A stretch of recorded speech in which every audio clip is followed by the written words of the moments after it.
Venga, y vamos a hablar ahora de otro partido estrella de esta jornada de Champions, el que se jugó en Londres en el Emirates. El Atlético de Madrid solo aguantó una horita ante el Arsenal y ese 4-0 deja muchas incógnitas en el Atleti, que sigue, y estamos ya prácticamente en el mes de noviembre, sin ganar fuera del Metropolitano, y también que sigue añadiéndole puntos a aquellos que apostaron por el Arsenal fuerte a principio de temporada. No sé por dónde queréis empezar a trocear este partido, si queréis hablar de otra vez la precisión quirúrgica del Arsenal en las jugadas a balón parado, la presión constante, el buen hacer de los centrocampistas, de Declan Rice, de Zubimendi, Lewis Kelly el otro día que juega de lateral en vez de Calafiori, hace un partidazo también. No sé por dónde lo queréis empezar a trocear, Barak, si por lo bien que jugó el Arsenal o por el azucarillo que se disolvió del Atlético de Madrid en la segunda parte. Es que yo creo que se disuelve a partir del marcador, pero que estaba disuelto ya desde el primer tiempo. Lo aplastó el Arsenal desde el primer instante, aunque el marcador mantenía vivo al Atlético de Madrid, y ya sabemos lo que es un Atlético de Madrid vivo, que se deja respirar y aunque parece que no da una en un partido, se puede meter. Pasó contra el Liverpool, lo acabó perdiendo, pero vaya que el Arsenal dominó de principio a final Atlético de Madrid, que después mires los highlights y te encuentres con que otra vez fueron goles a balón parado, puede ser, pero hay que anotarlos, ¿no? Y sobre todo hay que llegar a línea de fondo contra equipos que ya saben que no te pueden regalar tiros de esquina, porque seguramente no ha habido un equipo que ejecute mejor el balón parado en la historia del fútbol como el Arsenal, y que de todas formas el volumen de juego del equipo le invita a tener varias ocasiones, ya sea de tiro libre o de tiro de esquina, para poder tener a un animal como es Gabriel, que tiene una velocidad y una capacidad de desmarque tremenda ante jugadores de Atlético de Madrid, que antes era su gran fuerte, ¿no? Durante muchos años Atlético de Madrid era una roca, sobre todo a balón parado,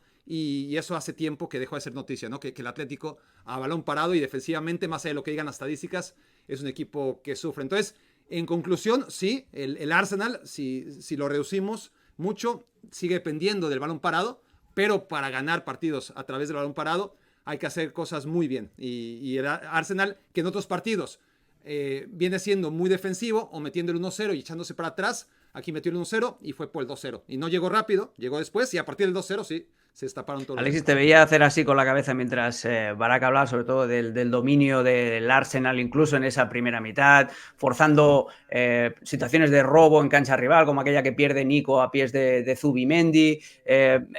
Te veía eso. No sé si al Atlético de Madrid es bastante, no sé si es muy frecuente, ¿no? Tú dínoslo, que eres el hombre de números, de ver cómo encajan 3 goles en un periodo de 10 minutos, y si es normal que a estas alturas, a punto de llegar al mes de noviembre, el Atleti siga sin ganar fuera de casa.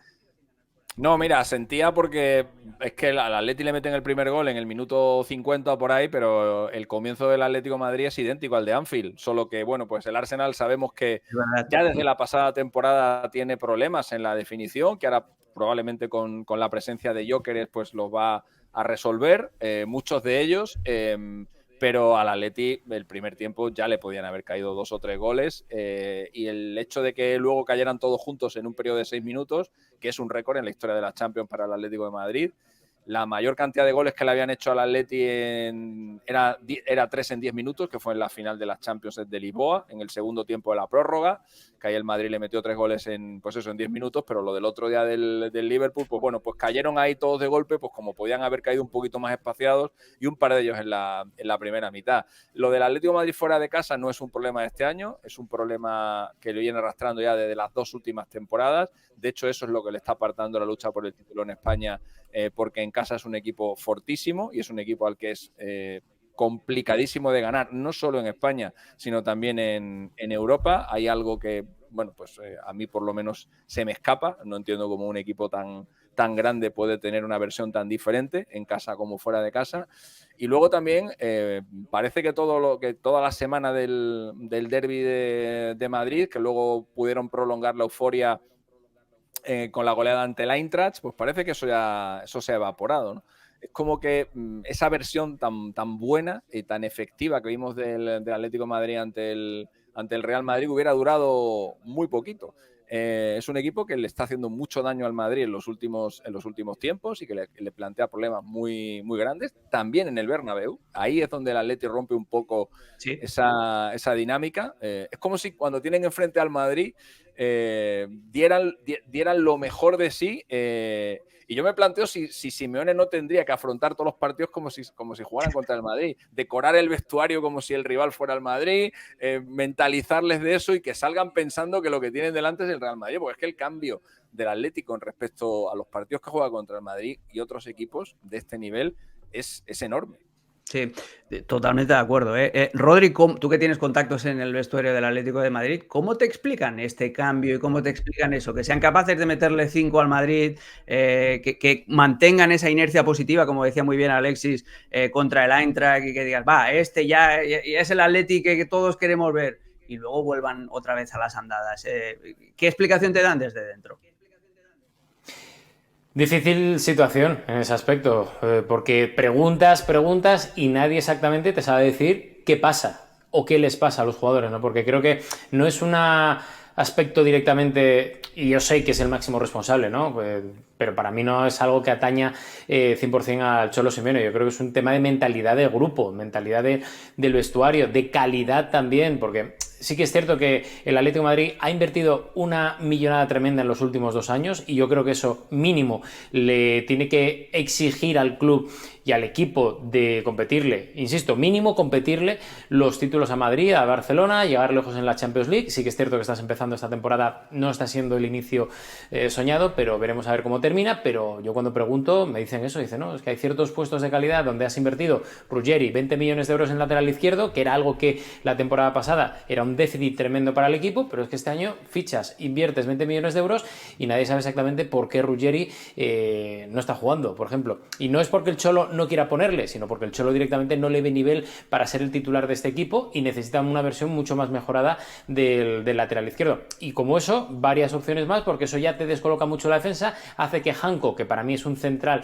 tremendo, ya tenga que jugar en el lateral izquierdo fuera de posición y que haya que, como el otro día contra el Arsenal, alinear de inicio a Josema Jiménez, que no está a día de hoy por el tema de las lesiones, la falta de ritmo, para la élite que necesita el Atlético de Madrid. Luego ves a Lenormand, que también falla bastante. Lo del Lenglet lo pongo ya aparte, porque se autoexpulsa en el partido de Balaídos cuando el Atlético de Madrid va ganando, etcétera, que para un tipo de su calidad y de su trayectoria y edad, pues es que son cosas que sobran. Entonces ya no sabes si es mentalidad, calidad, una mezcla de todo, conformismo, que seguramente sea lo que venden desde arriba, desde la directiva, diciendo, oye, no, si esta temporada nos metemos en Champions no pasa absolutamente nada porque es el objetivo del club. Entonces yo creo que es un mix de absolutamente todo. Tienes razón en eso de los laterales, porque, por ejemplo, a Janko, que es un excelente central, pero el otro día Saka le gana la espalda 2 o 3 veces muy fácil porque no tiene ajustadas las referencias y porque estaba demasiado cerca de Saka y eso hacía que se generara un hueco por dentro que aprovechaba muy bien el Arsenal. También podríamos hablar de la situación del lateral derecho, que sigue jugando Marcos Llorente, que me parece un pedazo de futbolista que tiene una energía tremenda,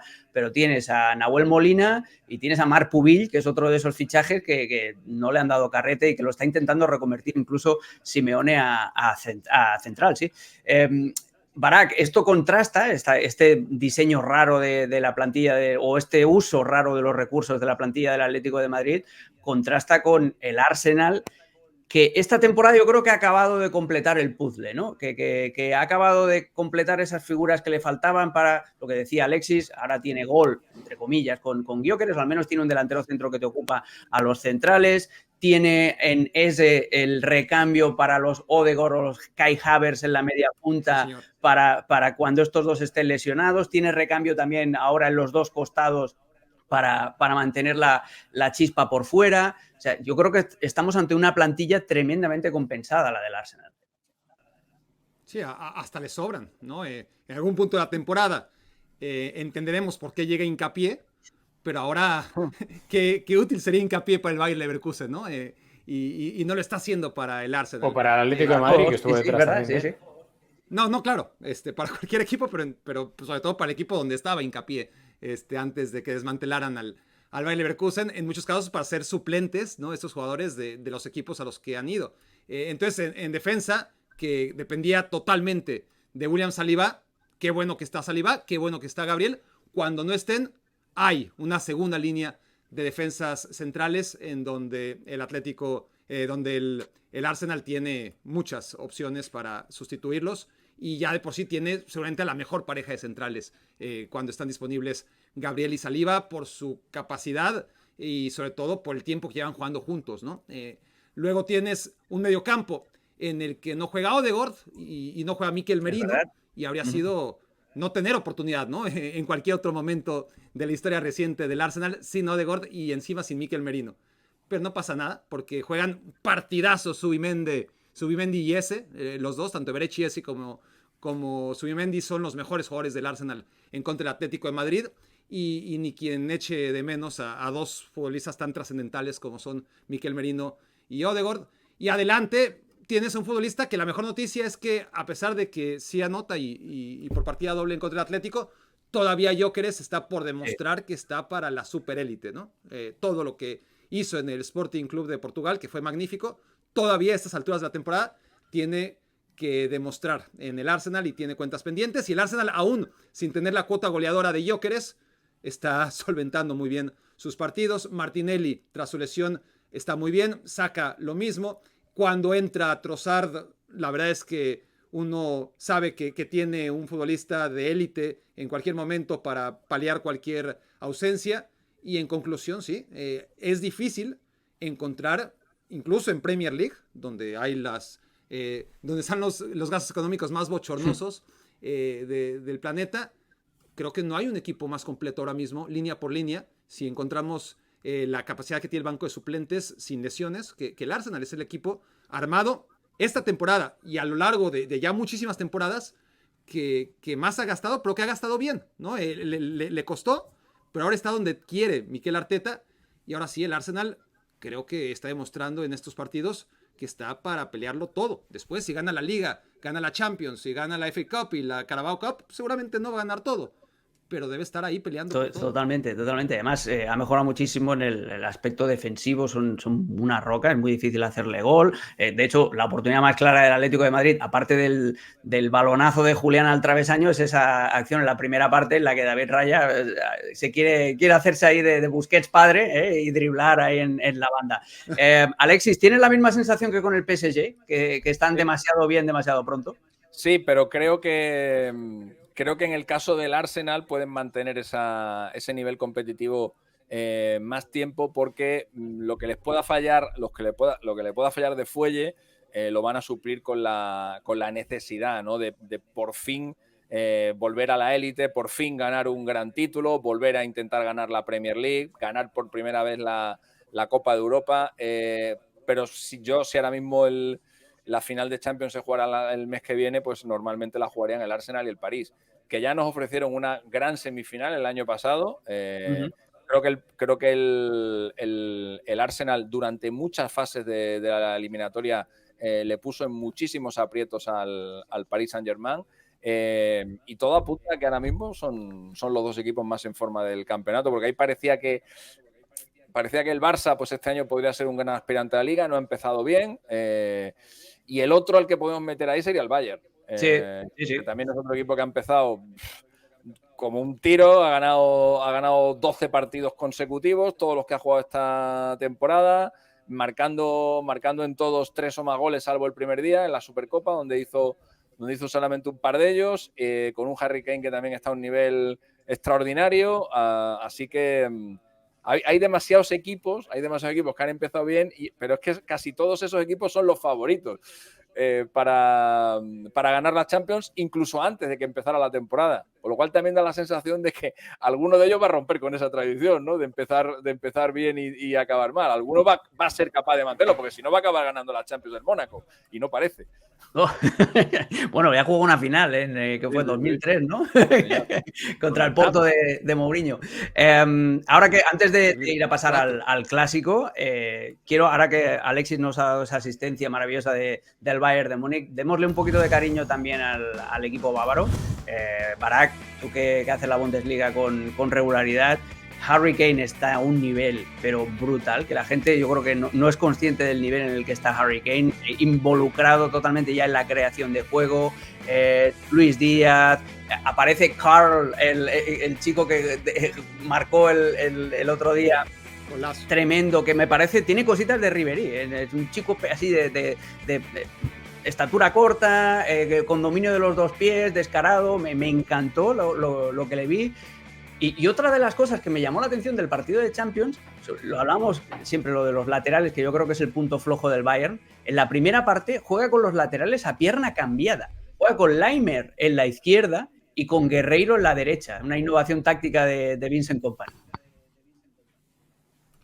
Sí, también el rival permite experimentos, ¿no? Y la mayoría de los rivales en la Bundesliga también, ¿no? Un Bayern Múnich que viene crecido de ganar todos sus partidos, de ganarlos todos con diferencia de por lo menos 3 goles, de no recibir gol, de sí, un clásico donde tuvo un rival que es lo más cerca a una amenaza que pueda tener el Bayern Múnich dentro de su mundo ideal, pero esta ha sido la realidad del Bayern Múnich desde hace mucho tiempo y Vincent Kompany lo está haciendo mucho más fácil de lo que de todas formas suele ser, ¿no? En la Champions League, el Bayern Múnich hace mucho tiempo que no tiene problemas en la primera fase, llámale fase de grupos o esta primera fase nueva.